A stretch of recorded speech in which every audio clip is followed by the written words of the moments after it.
Dan and Corey here, welcoming you into Libservative.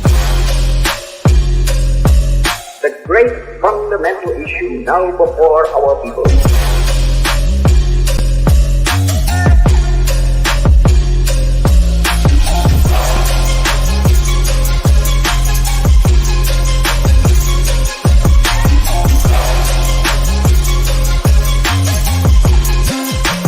We, the people, cannot turn back.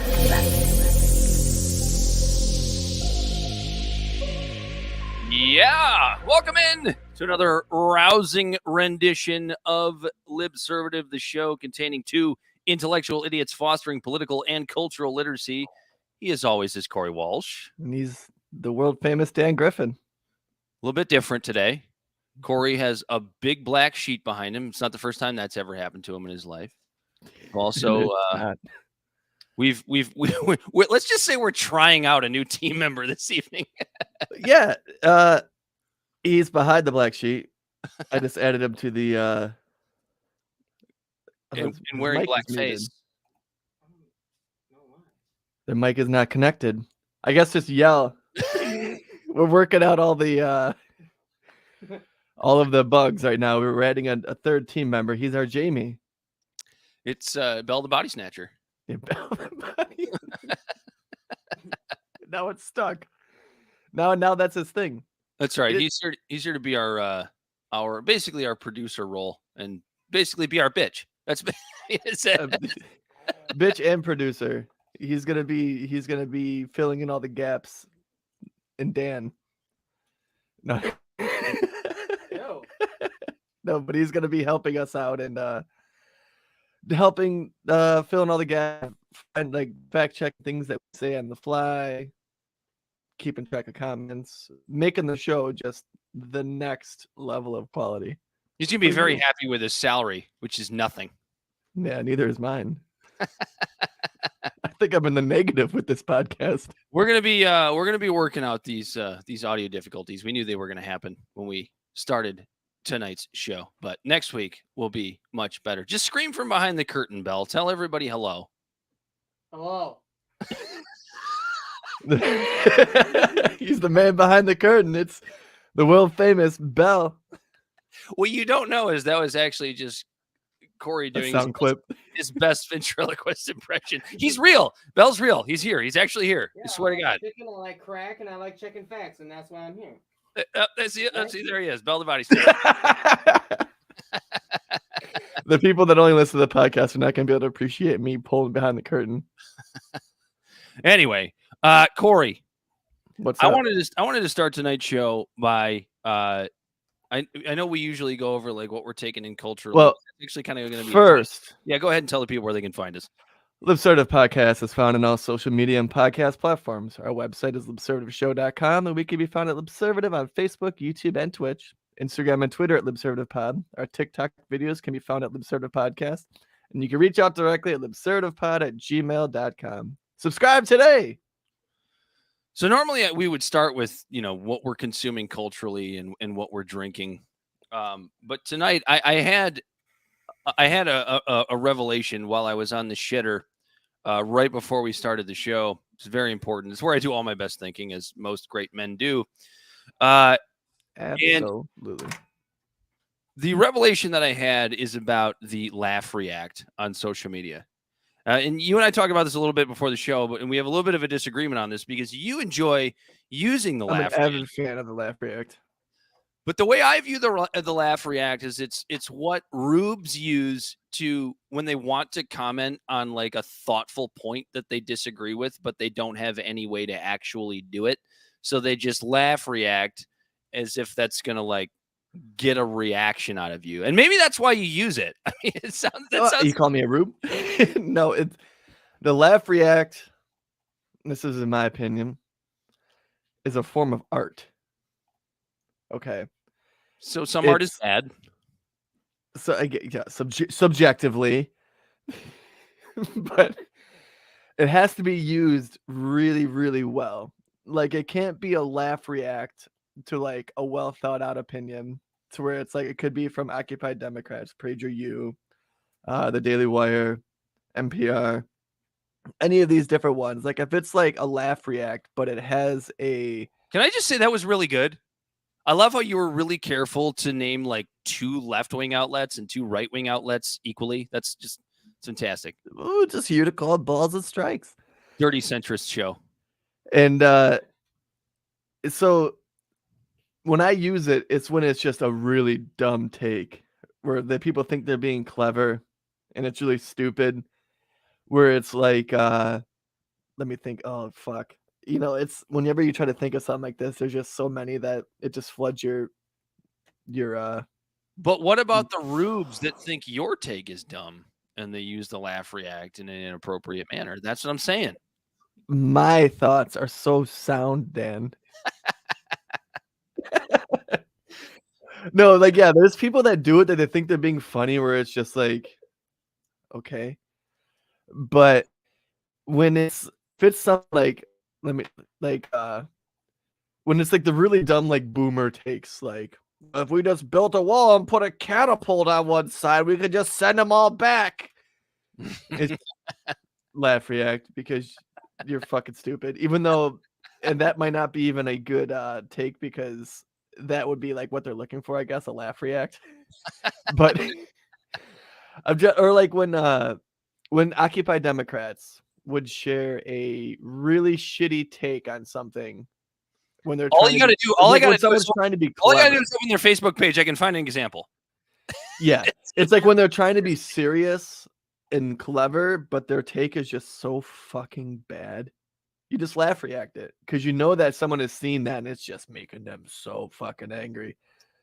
Because it kind of happened to me. I kind of got trolled a little bit. I made a post about Tyre Nichols, which we're going to dive into later in the show. Made a post talking about how it was black on black like crime and how a lot of when it comes to the police, it's not necessarily race, it's just really bad policing and how we need to do better. And Here we go. someone laugh reacted that. And I didn't mention race or nothing. It was just like, well, obviously you're a fucking idiot. From 19 minutes ago, Occupy Democrats, the Republican economic plan, number 1, raise taxes on working people so they can lower them for the rich donors. Was that the fair tax thing? I don't know. I don't know where this is going. Let me get to the end of it. Number Sorry, 2, bud. cut taxes for billionaires and corporations, blowing up the deficit. Number 3, use the quote deficit as an excuse to cut Social Security and Medicare. Stop the Republican tax scam. This is just a post that literally says nothing. Yeah, but see, now I don't know if I'd laugh react that. That's probably something worth a comment. Okay. It's an art form, Dan. See, and that's my point. Just For it. people are just so bad at it that yeah. I know what your point is, but I'm taking this very personally because my laugh reacts. I don't Here's just a better give one. them out. I'm not just spreading my legs for every single post to laugh react Right. at everything. You're not a laugh react whore. That's good. No, I'm not a laugh react whore. Here's one from an hour ago. Don't like abortions? Ignore them like you ignored school shootings. Yeah, I would laugh react that. That's a good one. Yeah, because that's dumb. That's just a dumb take. Anyway, Like no, like you like all that, and the time you spent doing that, you could have spent time in just making just a very genuine post about how we have to tackle mental health in our country. No, then you're cucking out to big mental health, Corey. Big mental. I'm gonna let you go first. Consumption. What are you taking in this? What are you taking in this week? What are you drinking?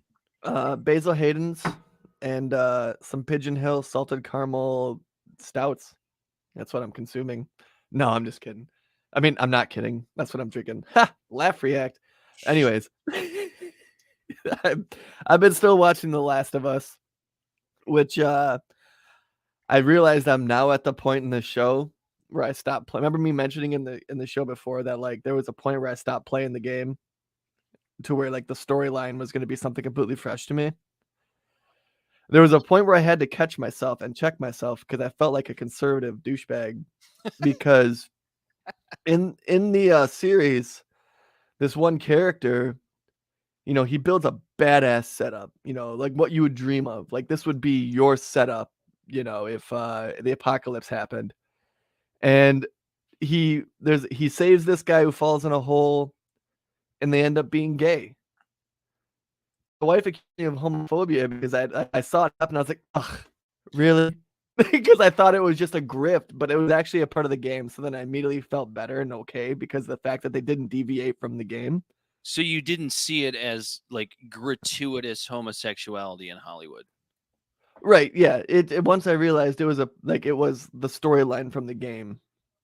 This was something that was, you know what I mean? It was something already set in stone. I'm a purist when it comes to certain things. Like when I see a rendition of a movie that's not the book is always better. Like, you know, that kind of thing. Like the game, for what I played, the game was better than the book. But I mean, the game show. Yeah, so I was at that point where it's like, oh, what the fuck is this? But the yeah, so Belle actually just said they did not highlight it much at all in the game in the relationship. They made it they made them just gay enough. See, that's why we can't wait to get Bell's mic fixed, because he could have just said that and it would have been much more hilarious than having Right. Corey struggle through reading all of those letters. Right. These words, you know, these fucking letters, you know, yep. Anyways. That's all I gotta say. So long, about boy. that. So long, yeah. But yeah, so then once I I just Googled it and I was sitting there and I immediately felt like the anger of like it was weird that this little thing I went through, because like I'm not even a purist for the game because I didn't even finish the fucking game, but I thought they went away from like the game that I thought it was. So I was like, oh, what the fuck? Corey, but then like I just Googled it and I was like, oh, never mind. Corey, you're aging and catching yourself turning into a conservative. That's what's happening. Don't you dare fucking say that. Imagine. Don't you dare fucking say that. Imagine a little being. bit of taxes is okay. Imagine being like you're that person that's like mad that the new Little Mermaid is black. I don't give a shit about that. I know, which brings me into what I'm consuming, because we got to talk about this. This is important. You're watching the Little Mermaid? No, not yet. Maybe tomorrow. And then half of Twitter just called me a pedophile. Yeah. So what I'm drinking tonight, and it fits, is I'm drinking I might have shown this already on the show, but I'm drinking the Jack Daniel's Single Barrel Rye. Don't shit on it just because it says Jack Daniel's on it. Trust me, if you're a whiskey person, this is the tits. And I mean that in a good way. Well, tits are good, I guess, subjectively. I needed to drink that tonight because Frank and Bill from Last of Us would not like tits.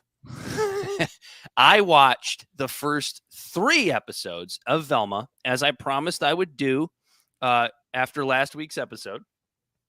When I was convinced it was a psyop. And here's the thing. I don't think it's a psyop. I think everybody is kind of looking at this show. Everybody's missing the point of this show, which probably tracks, because people that catch the point are going to be people that aren't way off to the cultural left or way off to the cultural right, because those are the people that write articles, and those are the people that have to like take to Twitter and talk about how woke it is or how it's a right-wing psyop. I don't think it's either of those things. I think this show is genuinely a show that is making fun of the polarization of the culture wars. Because if you're watching it, and if you're conservative, you're going to watch it and you're going to catch all of like the obvious out front jokes making fun of I guess conservatives or conservative thinking, or you know, the obvious tropes about Fred being a rich white guy with a small dick, right? Like those things are really, really obvious. He's a late bloomer. Yeah. Hasn't gone through puberty, and he's so infantilized that he can't even cut his food, right? Like that's really obvious stuff. Just kind of making fun of the way, making fun of the rich white stereotype, right? Those are easy to see. But as I promised, going into this week, I was going to watch this show from the angle that it is a right-wing psyop. And what I was looking for were jokes and plot points that were making fun of woke culture, either tongue-in-cheek or right out in the open. Most of them are tongue-in-cheek, but I found 12 examples, and I will read them all to you. I found 12 examples in the first 3 episodes of Velma that are clearly making fun of woke culture. Oh yeah, that's what I was saying when I mentioned it being a psyop. Like, not necessarily. Hello, Bisky.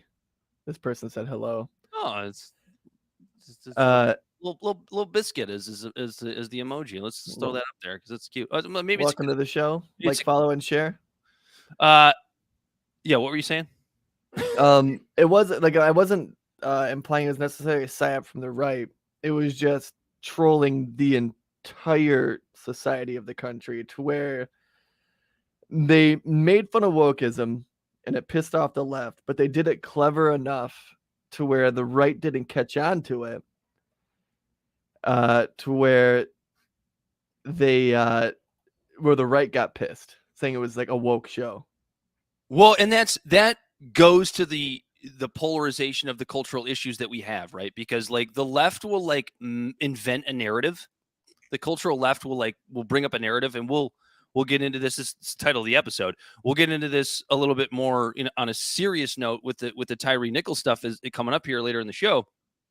But like the cultural left will create a narrative, and then the right will just take the bait. They'll just react to it. Like because like it's gotten to a point where that's the right's. The left's narrative is like, I don't know. I'll just use gender as an example, right? The left's narrative is like, well, trans women are women, right? That's the narrative, and the right picks up on that by reacting to it by thinking that like a trans or like a drag queen is going to jump out of the toilet and turn their son into a daughter. Like that's the biggest problem with the right, right? Fear mongering.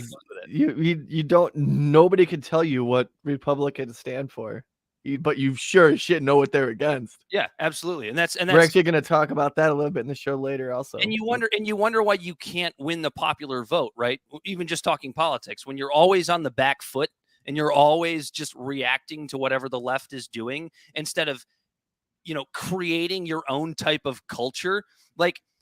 I'll just use the example of the Daily Wire, right? Because it's probably the biggest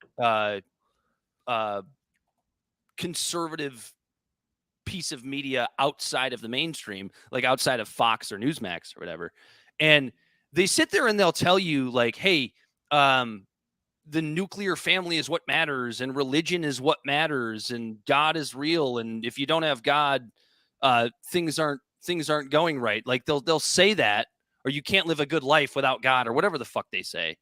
But then 90% of the videos that they produce are all about why, like, this is why this ideology is bad. And like, they're not even wrong most of the time. Like there are things about like you and I both watched What is a Woman by Matt Walsh.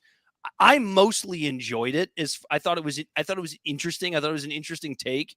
I thought that the idea behind it and what Matt Walsh was trying to get across, his main point of the show, which is that woke ideology or gender ideology can be dangerous.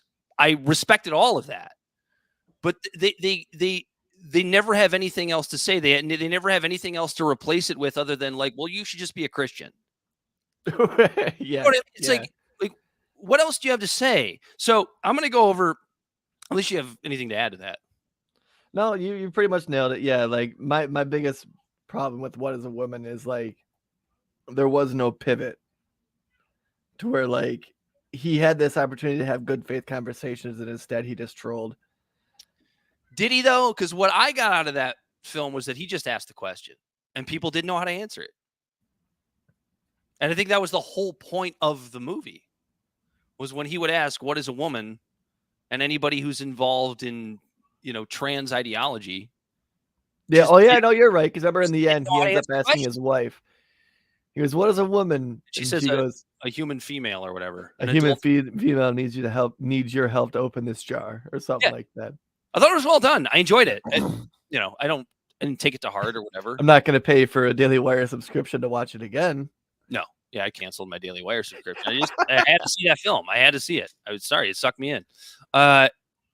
So I wanted to talk, getting back to Velma, I wanted to mention the 12 things that I caught in the first 3 episodes that I thought very religious of you, Dan. 12? 12 disciples. Well, it could have been 10 Commandments. Shut up. Jokes making fun of wokeness. So the first one that I found, I believe, was in the first episode. And Velma it's where she's trying to sell the drugs. You saw this episode, right? Where she's trying to sell the drugs. I only saw the first episode, and that's it. So she's trying to sell drugs to like the white people behind the school, like the rich white people behind the school. And they go back and forth, and there's a couple woke jokes. But at the end, Velma goes, as they walk away, not buying her drugs because they thought she was a narc. She goes, enjoy your decline into backyard organic farming. Tell me that's not making fun of the left. Yeah, I guess because it's completely out of context for me. So second is when so I believe this was in the first episode when Fred's fake eyelash falls off and it like goes down to his lip and it looks like a Hitler mustache. You remember that? I think so. Yeah. After they arrest Fred and they're trying to make it seem like he's just this little innocent little boy. So the eyelash falls off and goes to his upper lip, and so to look like Hitler. And then the reporter goes, "He looks like Hitler," and not just because we compare everyone to Hitler these days. That's making fun of wokeism. That's making fun of the left in that scenario. So the third one is Norville or Shaggy being so anti-drugs as a black guy. Yeah. Forcefully and gratuitously trying to quell black stereotypes. To me, that's making fun of the left. The fourth one is the comically forced lesbian attraction between Velma and Daphne when they first kiss. To me, it's comically forced. It's not like it's making fun of the gratuitous homosexuality that sometimes you see in Hollywood. At least that's how I read it into it.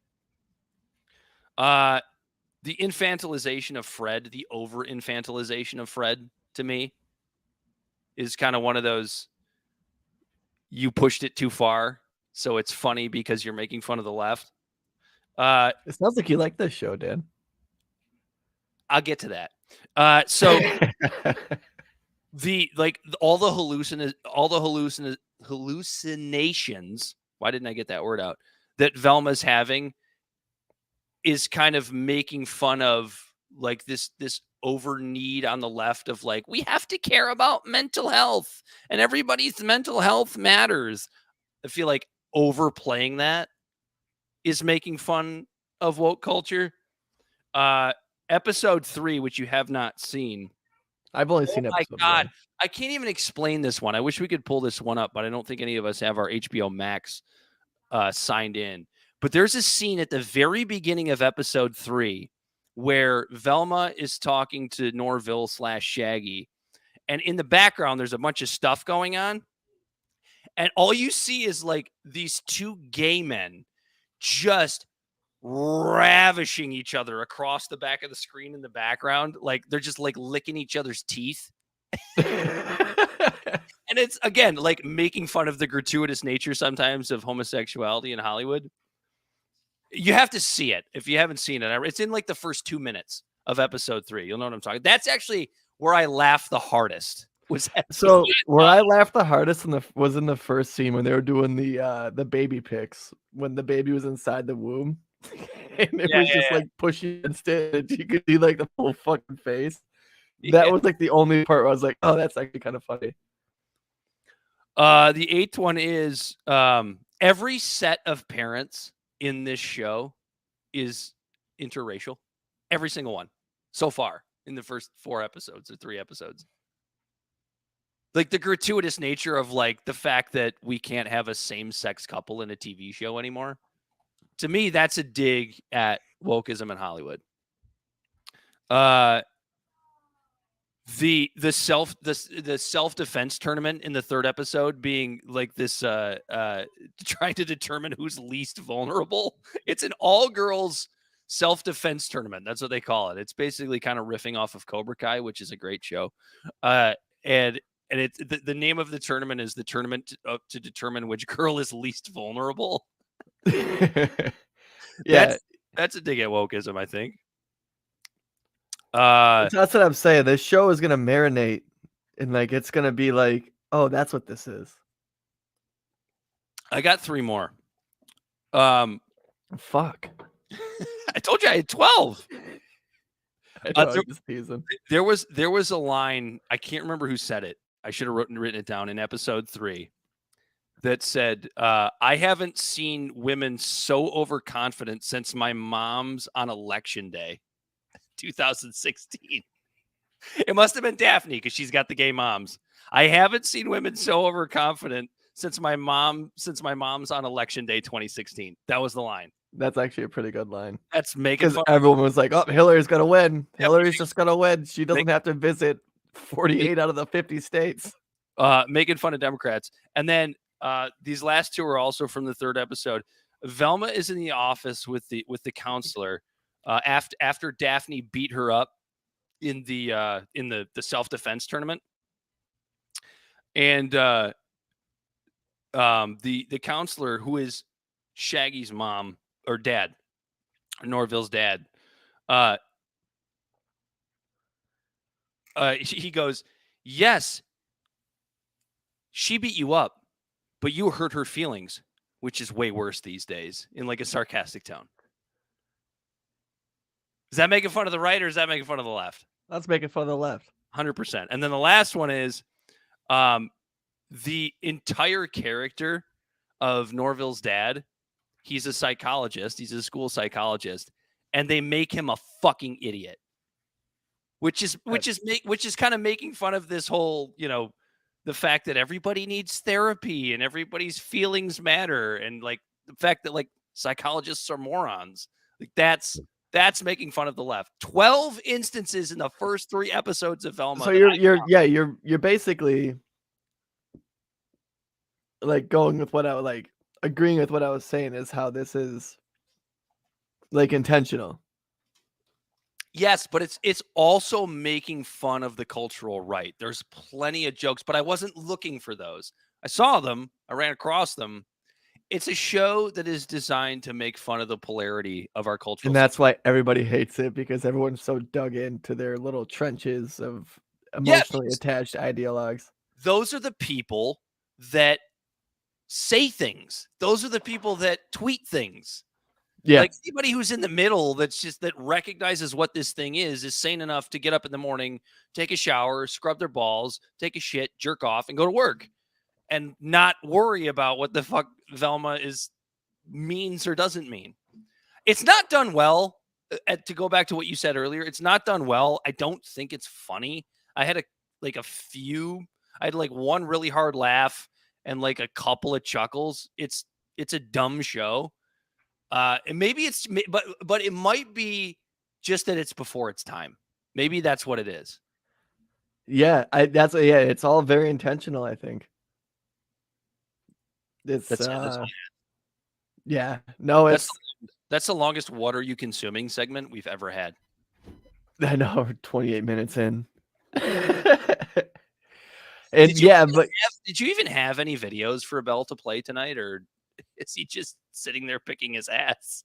I think that's pretty much what he's doing. I don't want to pull the curtain back to see. It's okay. It's all right. He just said, I don't have my finger in my butt. But he didn't say where he did have his finger. So let's just leave it at that. He's in a transition. Yeah, we're working this whole thing out. He's kind of getting to know us a little bit here on this show. He already knows you. He doesn't know me. He doesn't know me from Frank from It's Always Sunny. Right. You're right.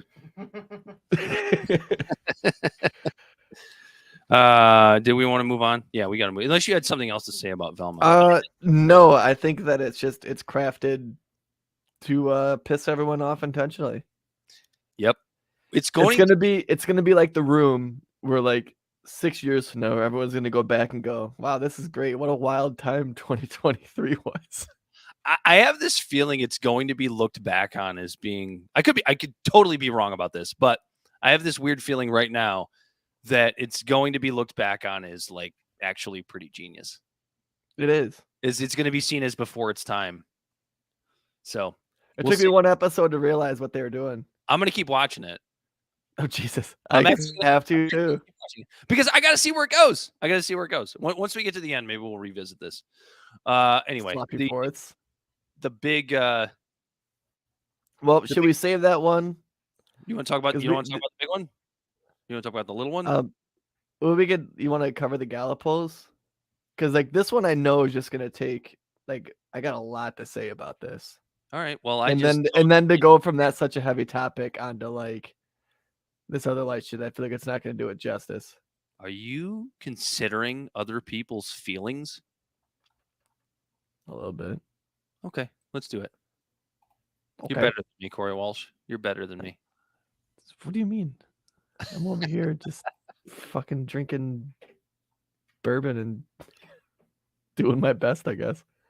What is this Gallup poll that you forced down my throat? And I'm glad you did because it's interesting. All right. So look, we're using Bell now. I'm sharing his screen. So this poll right here, or this article, is just a recent Gallup poll, and what they did was they asked the US citizens to rank like what the biggest issues in America were. And what's nice is if scroll down a little bit more, you could see right here the most important US problems like on this poll and like what the difference is between just November, December of January of 22 versus January 2023. And I'm So drawing that's bipartisan, right? We're talking about. Yeah, this is bipartisan. This is just good old fashioned Americans being polled for this. And it's showing like the different things that everyone ranked as their most important thing, what the biggest problem with America is. And the biggest takeaway for me for this is this 21% of Americans, both Republicans and Democrats, having the biggest issue with just government itself. 21% of Americans think that that this leadership is the biggest problem in our country. So before you continue, here's what's interesting about that to me. So if you look at November, December of 2022, we're sitting at 15%. And now in January of 2023, we're sitting at 21%. And we're talking about bipartisan. So what moves when your biggest concern is government, and it's at 15% in December of 2022, which is right after what would that be, the midterms? Yeah. To January of 2023. Well, the biggest one I could think of is just now how all of these different government people in leadership positions are having classified documents being found in just boxes and garages that are locked. Don't worry, they're locked next to Corvettes. So there's that, but there's also the fact that the McCarthy's membership in the House having to take 15 votes. You also have I was gonna say you also have House Republicans actually taking over. So I look at that number and I go, are there just more Democrats voting on this poll? But then Bell brings us down to the actual graph, which breaks it down for us a little bit more. Yeah, go ahead, Corey. Yeah, so those are the things that I could think of, but like, it's showing that there's a growing number of Americans in a bipartisan fashion, or in a, what would that be? Partisan fashion? No, bipartisan fashion. That they're all like, oh, fuck, man, the people in charge suck. Which I'm here for 100%. You know, it's the interesting thing about that too, Corey, is that all the Trump candidates lost. They all lost. I think 221, but they were like in places where it's like it could have been an upturned mop with a bucket on its head, and as long as they had a little badge that said Republican, people would have voted for it. Because right, what I meant was Trump candidates that were actually in competitive elections, they all lost, other than JD Vance. He was the only one that won. Yeah, all the ones that mattered. Yeah. So Yeah, and it's just, go ahead. I was gonna say, but yeah, it's this poll is showing that, you know, Americans are just fed up with the leadership that we have. It's just this draconian establishment full of self-serving politicians who time and time Uh-oh. again fall I short. lost him. Lost who? There you go. You're back. Oh, it's just time and time again. It's just these self-serving politicians who are falling short on serving the people, and the people are finally catching wind of this. And I think this also might coincide with the fact that, like, what's interesting is you're seeing a lot of the establishment media's numbers just tank. Like if you remember recently, like CNN, just their viewerships ratings, like for their prime time, dropped to like, what was it, like 440,000 or something like that. Like that's so bad. There's people like us on YouTube getting bigger numbers than that. Don Lemon having record low numbers. We're trying to put him in different places, but like they're stuck because like firing him would be racist. Well, and when I look at this graph, right, I'm looking at the top, I would say, let's see, 1, 2, 3, 4, 5, 6, 7, 8. The top 8 on here. So you have government, inflation, immigration, economy in general, moral, ethical, family decline, federal budget deficit and debt, poverty, hunger, and homelessness, crime and violence. Those are really bipartisan on this graph. I mean, there's some disparity as you would expect, but like government is the top for both Republicans and Democrats. It's a little bit lower. They're Democrats done with the leadership. President. Yeah. So then you have inflation, which is at 18% for Republicans and at 11% for Democrats.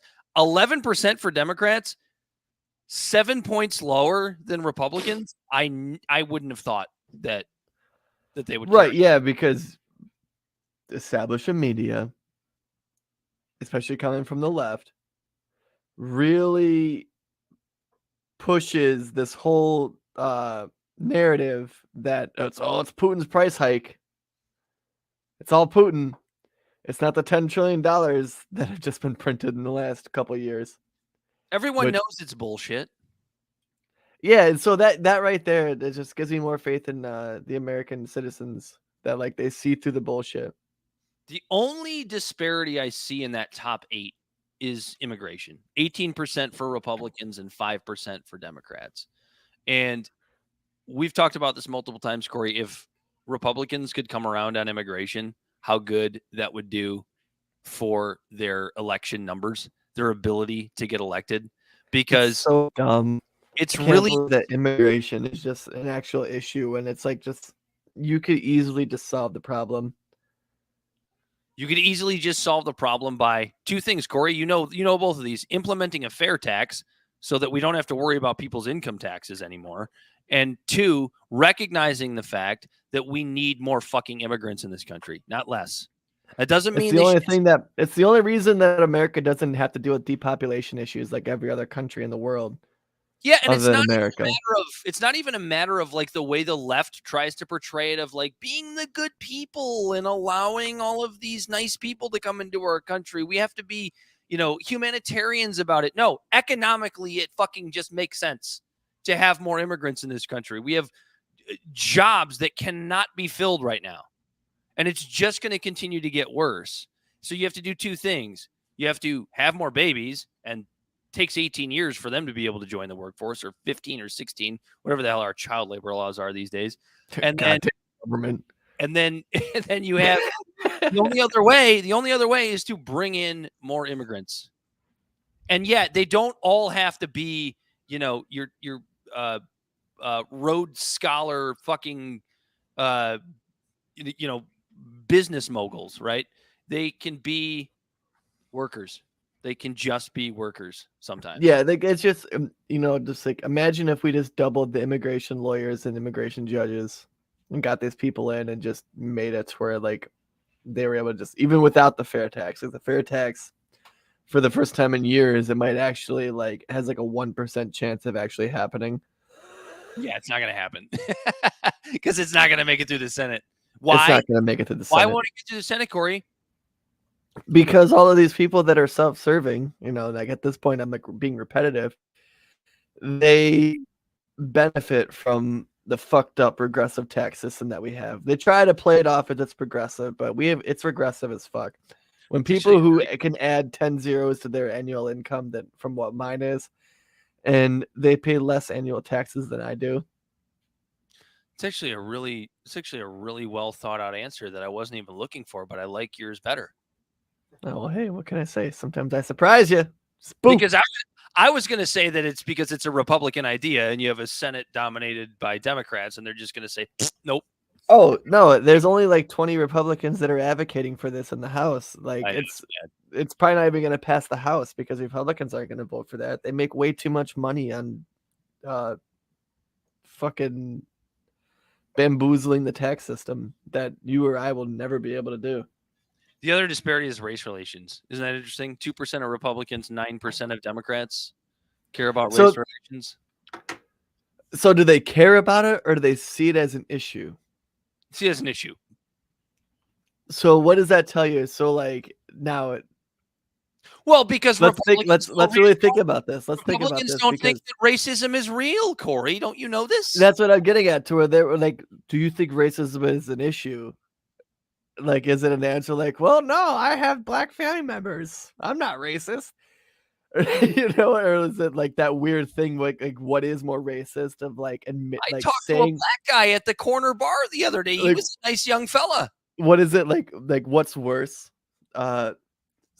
Letting people know you have black friends or telling people that you just don't have any black friends? like which one is worse because they both sound kind of racist? Is it like, well, they're just like, nah, I'm just trying to just fucking live. I don't care about race. Somebody brings that up, I just be like, I'm not answering that question. It's a lose answer. Because what is racist? Saying I don't have any black friends, or saying, well, I have black friends. Well, I mean, there is this weird debate that like people that claim to be anti-racist are like advocating for segregation. You've seen this, right? Yeah, no. So recently, was it in is it New York or San Francisco where there's a club that's doing like a black people only night or something like that? Yeah, something like that. Like that's fucking segregation, is it not? Yeah, that's doing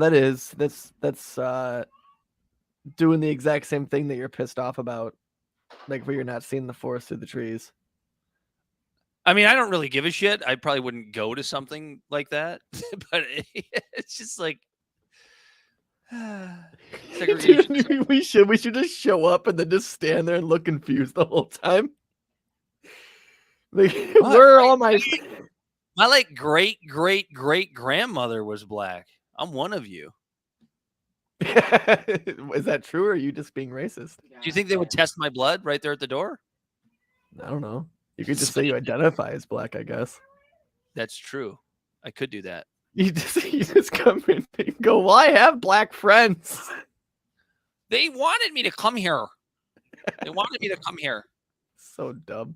Anyway, like what I'm getting out of this graph for the most part is that Republicans and Democrats mostly agree, and then we continue to bicker about the bullshit. Yeah, it just goes to show you just how good we actually have it here to where we're allowed to argue about bullshit. And I think it points out the bullshit power of the state, right? Because like we agree, but yet we still hate each other. And you think that's not by design? It's 100% by design. 100%. I give up. I'm going home. You're going home, you said. The confidence index. If you scroll down to that, Bell, the confidence index summarizes Americans' ratings of current economic conditions and whether the economy is getting better or worse. And it has a theoretical range of -100 to +100. And it's -39. And like, so let's see. January 20, when Biden came in, it was at +41. And it's just slid down since then. So like, it almost reached the points of 2008, the recession. Oh, that's a good point. Yeah, it's almost hit the point. Yeah. And then the interesting thing about that is that, whose presidency was responsible for that recession? So 2000. So that would George W. definitely be. Bush. It's George W. Bush. Yeah. Well, Bush and who was?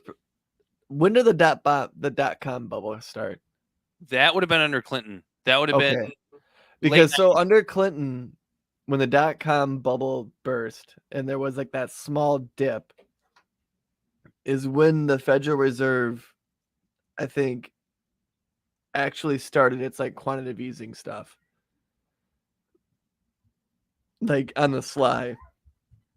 Like everything started then, and they pumped a bunch of money into the economy, and like tried to. I think that's when they tried to push the whole mortgage thing to make it where people could buy houses and stuff like that to try to circumvent that. And then that's what created the loophole. Yeah, subprime mortgages, which is what ultimately caused the economic crash in 2008.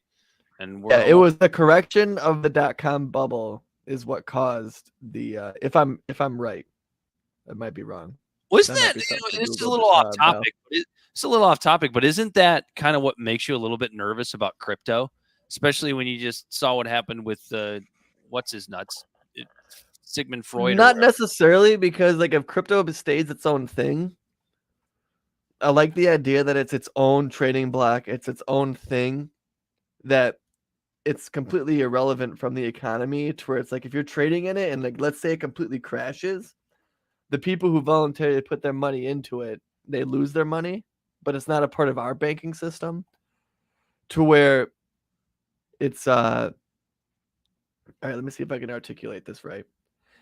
It's like gambling basically, but it's not the market, like the market we have that's in like with the stock market that's heavily involved with government, where it gets backstops, where the Federal Reserve dumps trillions of dollars in and things like that. Bull market. Yeah, the bull. Yeah, when it's a bull or a bear market. You're saying when it crashes, there's no way to save. There's no way to like artificially save it to bring it back up to where it would crash even harder. Where the people it's affecting are the people who are involved in it.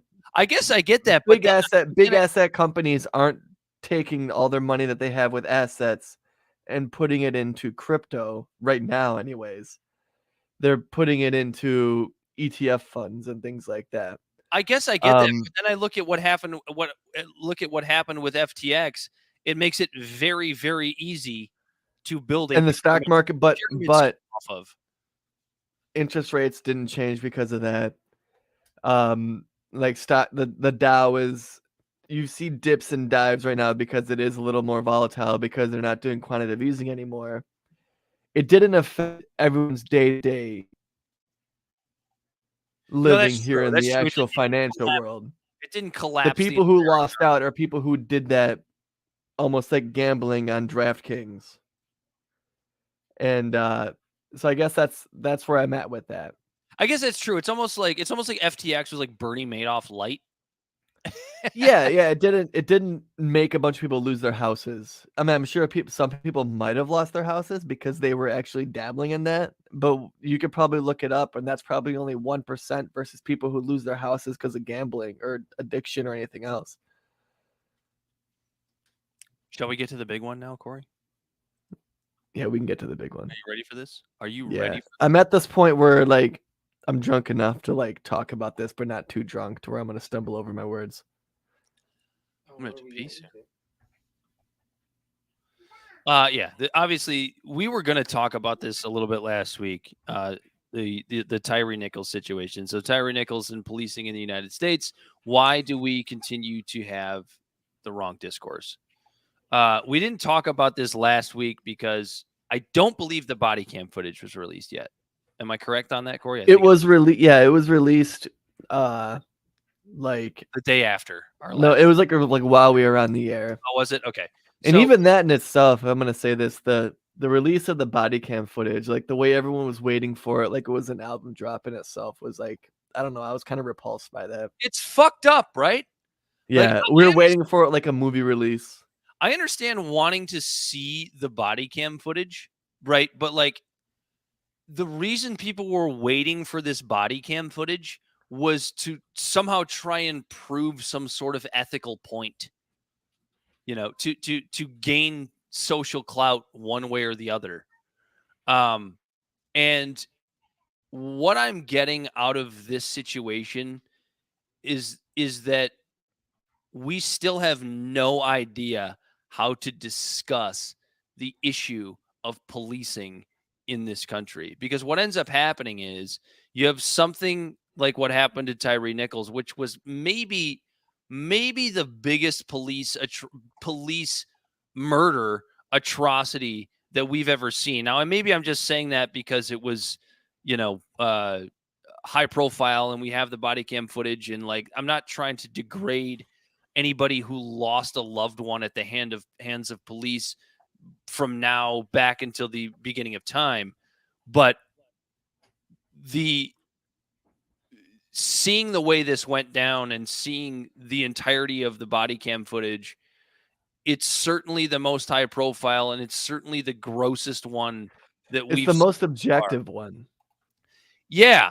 Even like George Floyd, you watch that video, it's very, very easy to see that he was murdered in the street.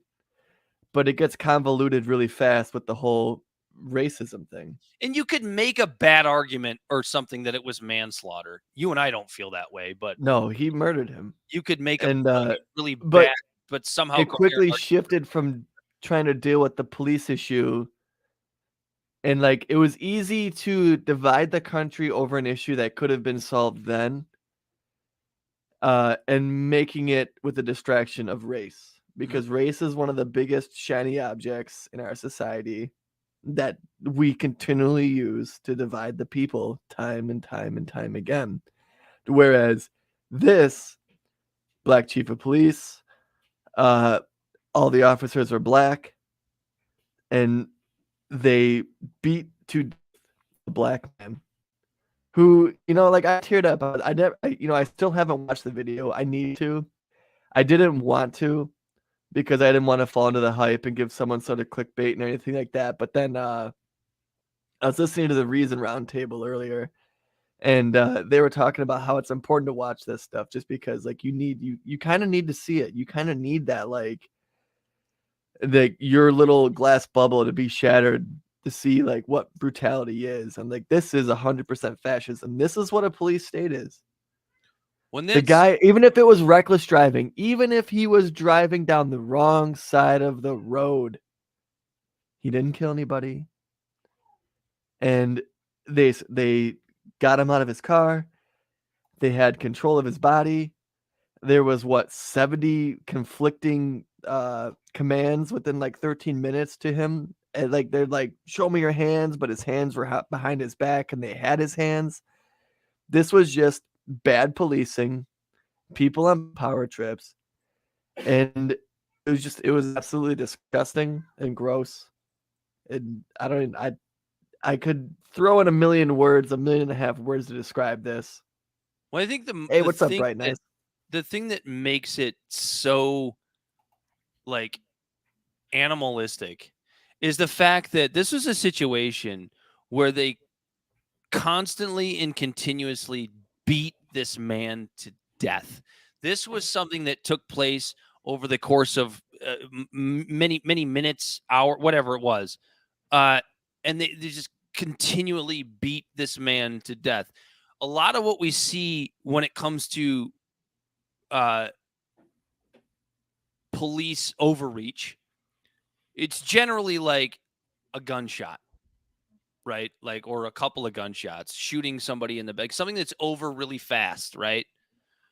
Even with George Floyd, like that was horrible. Whatever it was, it took like 9 minutes or whatever. Of 8 Derek minutes Chauvin, and 46 seconds of Derek Chauvin kneeling on this man's neck. But the savage nature of this beating is so animalistic, and just it's so much different. It just hits differently, and that's not to downgrade what happened to George Floyd or any of the others. And I feel like George Floyd's family and all of the others' families would probably agree with that statement. Just the animalistic nature of this beatdown, and yet we still can't have the conversation that matters which is how we address the way policing takes place in this country. It always breaks down to race somehow, right? You still have Van Jones on CNN putting out an article of how, black police officers can be involved in white supremacy, right? It's like you get like these weird. It's because it's the clickbait. Right. But that's why they also only have 443,000 viewers on primetime. But the way they always turn to it is like, it's systematic white supremacy, right? And black people can be involved in that. Black officers, can be involved in that. And if you don't understand that, basically calling them Uncle Toms, and without saying it out loud, saying that these black folks are too dumb to be able to decipher what they're doing on their own consciousness, that to they're just realize falling that into they're a system. to realize that they're in a Dude, white I supremacy. hate that shit. That is the biggest thing that pisses me off so much when we do different things about like the white knighting that Yeah, white and people it's like do. if you just take 2 minutes, if you just take 2 minutes to think about it, you'll understand why this is fucking nuts. Yeah, like maybe like now it's like it's very easy to point out the fact that like when you talk about white people being killed by police and black people being killed, that the conversation goes back and forth because numbers by themselves paint a different picture than like what's actually happening. Where it's like, well, more white people are killed by police, and it's like, yeah, that's true, but we make up what, like 40% of the country or 50% of the country or something like that, to where you have 60% of 333 million people, and they're making up a large number of the 1,100 people killed by police every year, but black people only make up 13%, and their number is comparable. So, in saying that, black people might actually be targeted by police and things like that. But when you try to divide this up into race and things like that, what you're doing is all these white people who see this number, knowing that there's just everywhere they look, there's just white people. It's easy to brush off and just go, well, I'm glad I'm not black. Mm-hmm. You know what I mean? And you separate that and take race from the picture completely. You are seeing 1,100 people being killed by police. Now some of them they did have guns and things like that. Those stories don't make news because they don't need to, because you pull a gun on a cop, you're going to get killed. Yeah. The problem is like the traffic stops and the interactions that aren't necessarily needed. Yeah. And when you take those scenarios and then you separate that into race, what you're going to do is make it either this weird repulsive thing that people have because they don't want to talk about race, as evidenced by that Gallup poll, especially Republicans. They don't see racism issues in our country as an issue. Because they're all around white people. Yeah. And if we really just sort of talk about this instead of it being a racist issue, and you talk about it being a government issue, and watch how fast Republicans hop on board. Well, and I think I have like an interesting thought experiment on that, Corey. So I'll just use Detroit since that's our hometown, right? Mostly black, even though 13% of the American population is black. Most of Detroit is black, and you'll find that in a lot of big inner cities, right? Where most of the population is black. So if I go through, and so like a lot of people that defend cops will say things like, well, you only got like whatever. I don't know what the number is, but like say it's like 1% chance of having a bad interaction with a police officer where somebody gets injured, right? Say it's 1%. I'm just throwing that number out there. I don't know if that's the number, but I'm just going to use it as an example. But then you go into like an all black neighborhood, and maybe it goes up to whatever, 3%. And I'm being conservative with these numbers. Goes up to 3%. That's still triple the 1% nationwide, right? Because statistics are a fickle thing. Like people see it still in single digits and they go, "Oh, that's not that big of a deal." But now, wait a second. let's say we have a nice affluent city outside of Detroit, Bloomfield Hills. It's, I think, per capita one of the richest cities in the country. If we take the white people from Bloomfield Hills and replace them and switch them with the black people in Detroit, do you think that somehow the number of bad police interactions are going to decrease in the city of Detroit? And are they going to increase in Bloomfield Hills? My answer would be no, because And here's why. It's a fucking class issue, Corey. And It's a class issue, and here's the thing. The cops in places like Bloomfield Hills are paid enough money to just not do that. You understand what I'm saying? But the other answer is like there just isn't as much crime being committed there because there's affluent people living there. Their race has nothing to do with it. Right. And but in all of that, like, it's the police are paid a lot more money. They're not frustrated on the job. They're not like a police department like that is well funded, so it's not funded based on bullshit traffic stops, which decreases the chance of police interactions. It's there, yeah. There's a lot to it, but yeah, no. It ultimately, like, we're coming to the same conclusion here that it's a class issue. That's what brings it down to, like, people talk about systemic racism, and it's a real thing, but people talk about it as if it can be explained in 2 sentences. Just things can be explained away with just, oh, well, yeah, it's systematic racism. I think it's a remarkably deep issue that would take a long time to parse out. And that's why nobody talks about it, because it's complicated, because it's difficult. It's just, that's why this one's weird. Right. Because like it literally right in front of us take the race issue and just shows that bad policing is bad policing. Like even Trump put out a truth and saying what he saw. And I don't mean to say that in like some comical way. It's his fucking social media platform. But he actually a truth. Yeah, this is the truth. That's a truth. And I don't have the actual truth in front of me, but he said that Maybe Phil can find it for us. Yeah, go look up the just Trump truth. He's good. That's why we brought him in. Yeah, Trump truth on Tyre Nichols.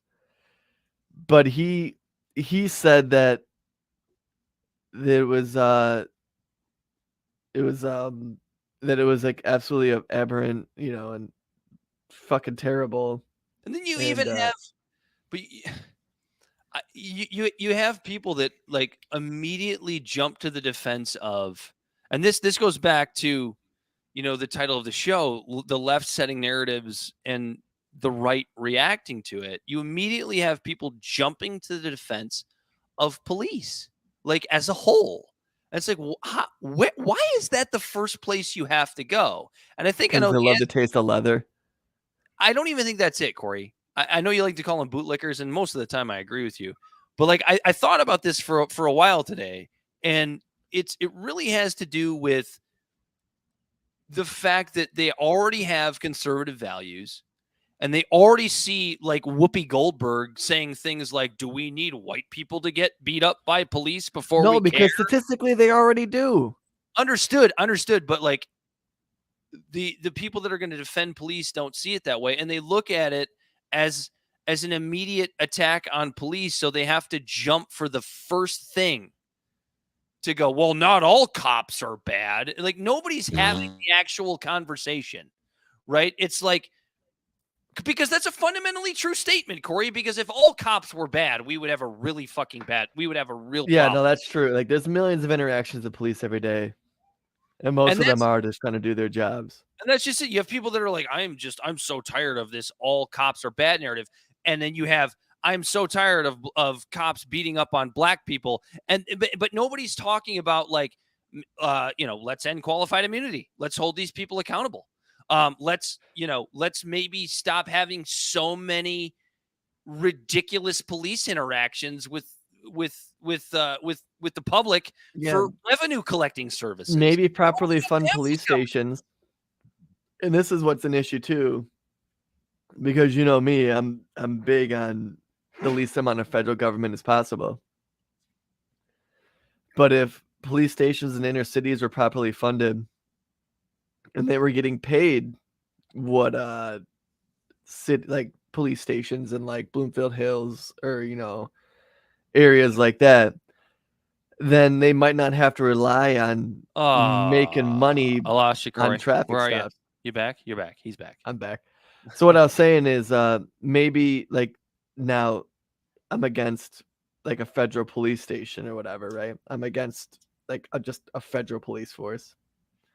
But if these inner city poor communities police departments were funded as well as like a Bloomfield Hills and places like that, a Martha's Vineyard police department, something like that, and they didn't have to rely on quotas, that half the problems might be solved. But Edward Snowden had a really good point when he said that you just end qualified immunity and stop making it to where it's our tax dollars that are paying for all these lawsuits against police brutality and having it come out of these police officers' pension funds, and watch them sort the problems out themselves real quick. Because I got a quick number for you, Dan. Sure. $3.5 billion a year, roughly, is spent on lawsuits from police misconduct. And that's our tax dollars. That's our tax dollars. They go into that. Yeah. We were given everyone was given fucking Elon Musk shit for not spending $6 billion to end world hunger, and here we are doing 2/3 of that, and it all has fucking paying people off because they're just living their life in a free country and end up getting the shit kicked out of them by police over something like bullshit, like something hanging from their rearview mirror. And yeah, that's exactly what I was going to say. It has so much to do with unnecessary police interactions. And it kind of brings me back to, some of the defense of policing, where you have people that say things like, there's this theory out there. I'm not even going to call it a conspiracy theory because it's actually very plausible. The fact that this particular incident with Tyre Nichols was personal. There's a rumor flying around that he may have been sleeping with one of these policemen's wife on the side. I have no idea. Yeah, that adds a whole nother dynamic to it, doesn't it? But when you watch, here's why it's plausible. Because when you watch this video, you watch how viscerally these guys beat the shit out of him. It certainly looks personal, doesn't it? It does. But they want to defend police by saying, oh, it was personal. It didn't have anything to do with police work. And it's like, okay, but these guys were cops. They were cops at the end of the day that had that if they had not had the position of being police officers, if they had not had qualified immunity, right? If they had not had this lack of fear of punishment for their actions because of the power position that they have, they might have been able to restrain themselves. This might never have happened in the fucking first place. So even if it isn't a police-related incident, even if it is just, I shouldn't say just because it sounds like I'm dismissing it, but even if it is a personal vendetta that one of these officers had against this man, he wouldn't have had his government paid for posse behind him when he went to beat the shit out of this guy. And we don't know. The government loves to monopolize violence. I think this is going to go to trial. A lot of people disagree with me on that. I don't know if but maybe these cops will take a plea. I don't know. But it's a really fucked up situation. And every time this happens, we continue to have the wrong discussion. We continue to have the wrong conversation. It goes, like the perfect comparison is in June when Nike and Amazon and everyone changes their logos of their company to a rainbow. Because what that does is it creates a distraction where everyone argues about wokeness in these companies or whether or not they support or disparage the gay community. And everyone's talking about that. And they're not talking about the fact that these companies use slave labor in third world countries. And it's the same exact thing with this, to where we could be focused on the idea that our police system in this country is fucked, and we could end qualified immunity, and we could do all these different things, and instead we just blame it on race. Race, a hot button topic issue. Yeah, they make it real easy. Why the fuck do you keep cutting out? Probably because we have 2 cameras here What streaming. is this I'm gonna have lollipop to figure that goddamn out. production that we have here on Libservative? Did I cut out again? It did for a second there. Bell threw in the chat here, I don't know, probably 20 minutes ago, because we can't shut the fuck up. 4 out of 5 of these police officers had prior violations. You shared an article as well, but I didn't open it yet. Some of them are very minor, though. Some of them are minor, he said, but yeah, they all. Some of them are bad. I shouldn't be laughing, but I am. No, but all I was trying to say by mentioning the fact that 4 out of these 5 officers had prior It violations. just shows no accountability, no oversight. No accountability. In fact, the city actually hired these police officers as a whatever they called it. I don't remember what the acronym stood for. The Scorpion unit. But which is basically a unit that goes around and harasses people. We've seen this before. This isn't a new thing. Baltimore. No, we did it in Detroit. The original one was Detroit in '68. Yeah. Where you go around and it like masquerades as like a neighborhood safety unit when it's really. But they just extort people, beat the shit out of them, and yeah, we're still doing that. We're still doing that in 2023. Well, and so, thank God Detroit's ahead of the curve, I guess. I don't want to hear any more about, not all cops are bad. We know this, dude. If all cops were bad, and first of all, nobody's actually saying that, right? When people say things like, I don't agree with the defund the police mantra. I think it's a little silly, but I understand what they're saying, which is they don't necessarily believe that the human beings that put on the uniform every day are they're not mini Hitlers, right? What they're saying is that the institution of policing in this country is fucked up, and they're not wrong. It's fucked up. Yeah, they're underfunded, undertrained. Their whole quota system or their whole budgeting system is based on just extorting poor people. And when you go to 4 out of 5 police officers having prior violations, it's because they hired bad people because they're underfunded. Is the argument you could make. There is an argument against that. I understand that. The fact that that you need to reduce the amount of interactions that police officers have with human beings, which could then allow you to reduce the amount of officers that you need on your force, which would then allow you to have the best of the best on your force. So there are arguments both ways, and those are the arguments that need to be had, not whether or not all cops are racist or not. And it goes to the title of the show, which is The Cultural Left Sets the Narrative. What's the narrative, Corey? All cops are racist. Yeah. And all that happens is the right reacts to it. Yeah, at this point, like this one is the perfect clear example that when it comes to police, is there systematic racism in our country? Sure, it's a lot better than it was before. We still have some improvements to go, but it's not like it used to be. And it's complicated. It's complicated, but when it comes to police itself, we need to stop making it about race. George Floyd was killed by a shitty cop. I can say that without involving race whatsoever, and you could watch the video, and if I made it towards like a negative video or whatever, you couldn't really even see the color of the people, you would see a shitty cop murdering someone in the street by diving his knee into that person's neck. And let me add this to that video, take away the race, you saw shitty police beat the shit out of someone who was just coming back from a park taking photography photos of a sunset. I didn't watch the video of the killing, but I was watching all these videos about this guy, and it's heart-wrenching. Like, he was just a skateboarding kid who was a photographer, and he was a driver for FedEx. Yep. Reckless driving. Fuck that. Fucking reckless driving. What's reckless driving? Me going 16 to 45 because I'm late for work? It's subjective. Just to add to your point about Derek Chauvin putting his neck on George Floyd, or his knee on George Floyd's neck. I look at that and I go, I feel like Derek Chauvin would have done that to anyone.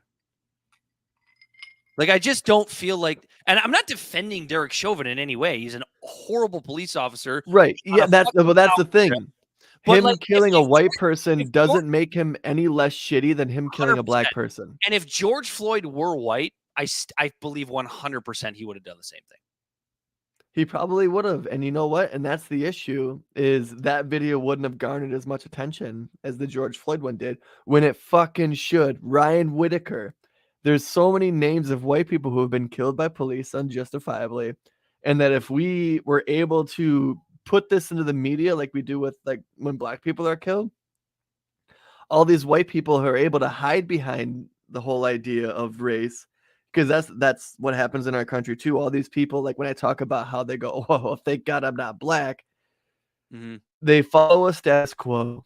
They wake up, they work 60 hours a week, and in their mind, they're safe because the institutions, whether or not they like to bitch about them because the election didn't go their way, they trust these institutions to the point where they cuck out to them.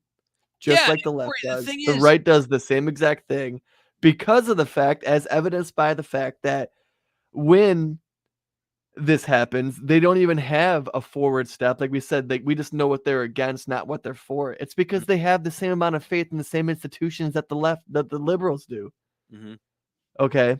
And so you take away race and you say, hey, it's not because they're black. This can happen to you too. Mm-hmm. You might actually see some fucking progress. And that's just it, Corey. Like if white people being killed by police was made more mainstream, then we would see it actually helps. It helps the advocates for, hey, black people are getting killed by police. It actually helps. It helps what you're trying to say.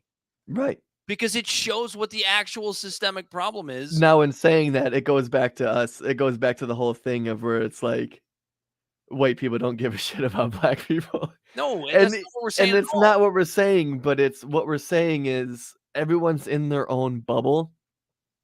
And you need to pop that bubble with what is going to affect them.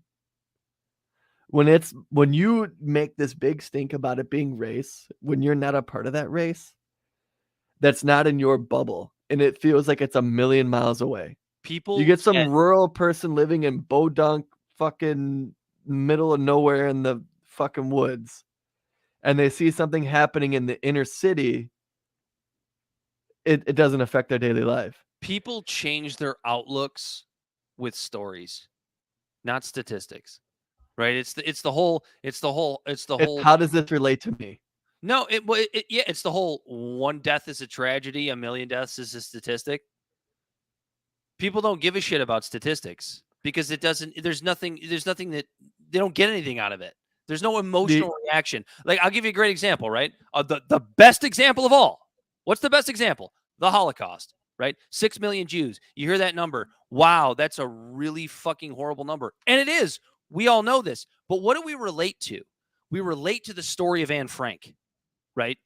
Yeah. We hear about this. You relate to the story of the Holocaust survivor you heard when you were 16. 100%. You get this story of this girl who was forced to hide in an attic for 2 years or whatever the hell it was, and ultimately died, 2 weeks before the Soviets came and liberated the concentration camp. That's the story you relate to. You don't relate to 6 million Jews. That's just because you don't have a face. You don't have a name. Yeah.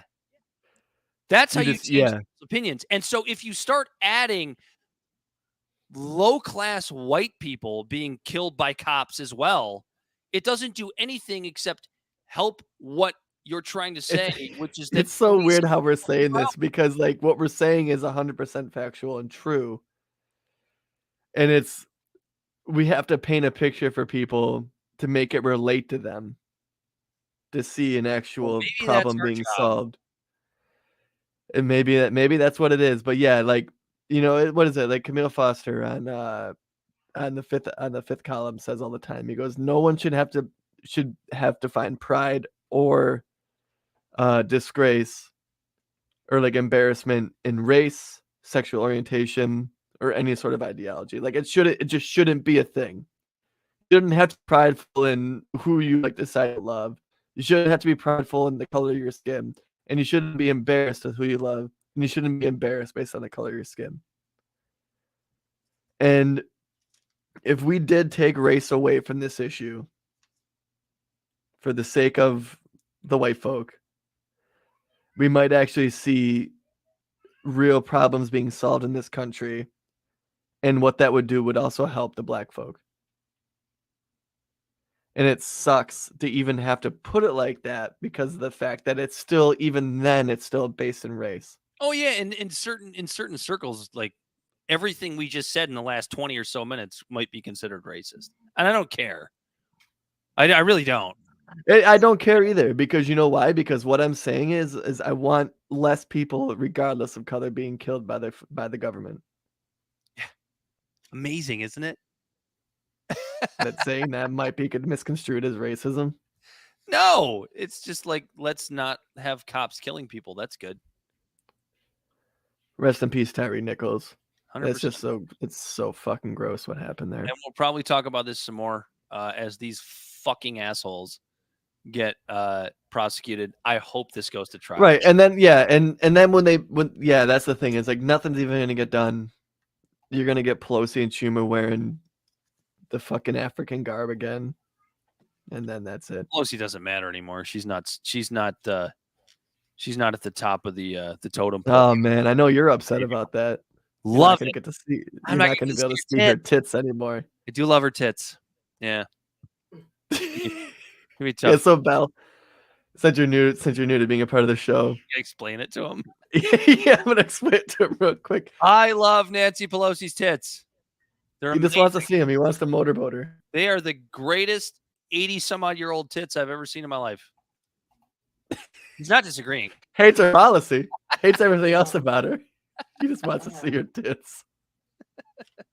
I want to be able to get to the point where Libsertive has a press pass, and hopefully before Nancy Pelosi fucking retires, so we can get a press pass and then lose it in the same day, because Dan's gonna be in the back, wasted, and going, "Show me your tits." And then like the afterwards is gonna be like this little like powwow, meet him going, "Dude, why the fuck did you say that? Like we were actually in the White House." Or the Capitol. The Capitol. I know we're getting a little long in the tooth here, Corey. That's exactly Bell goes. He'd be like, "It's worth it." We did want to talk about the term Latinx and its possible banning, and also tie that into DeSantis being a little bit of a hypocrite. I think we can save those. We're an hour and a half in. I got to take a leak. We can save those. So I don't know. Tell the people where they can find us. All right. Libsertive Podcast is found on all social media and podcast platforms. Our website is libsertiveshow.com. We can be found at Libsertive on Facebook, YouTube, and Twitch. Instagram and Twitter is at LibsertivePod. Our TikTok videos can be found at Libsertive Podcast, and you can reach out directly at libsertivepod@gmail.com. Subscribe today. Also, if you actually listen to this podcast and as you're not watching the live stream, as it's finishing right now, make sure you scroll down to the bottom, give us a little 5-star review. It helps us out to where more people can hear this shit show that you're hearing, so you have something to talk about, like we talked about Velma. Oh, it's so good. Way too much time on that. On what? On Velma. I know. I was like, that's what I was like the whole time. I was like, 3 episodes. Holy fuck. Dude, I'm sitting there with a fucking legal pad and a pen, like just You're not mentioning no one in the entire fucking country did that. I Like, might I'm gonna sit here and I'm gonna get some fucking notes on this one. jinkies. Ooh, jinkies. We'll have Bell's audio fixed next week, so he can actually chime in and tell us when we're fucking up and give us statistics like 4 out of 5 police officers had prior violations in the Tyre Nichols situation. And then post show, we'll talk about a couple of different little things I think we can talk about to make it better. Yeah, But I'm gonna take a leak Audience first. doesn't give a fuck about that. See you in a minute. Shit, little show prep. Anyway, this has been Libservative, the show of two intellectual idiots fostering political and cultural literacy. As always, he's been Corey Walsh. He's been Dan Griffin. It's been Libservative, and we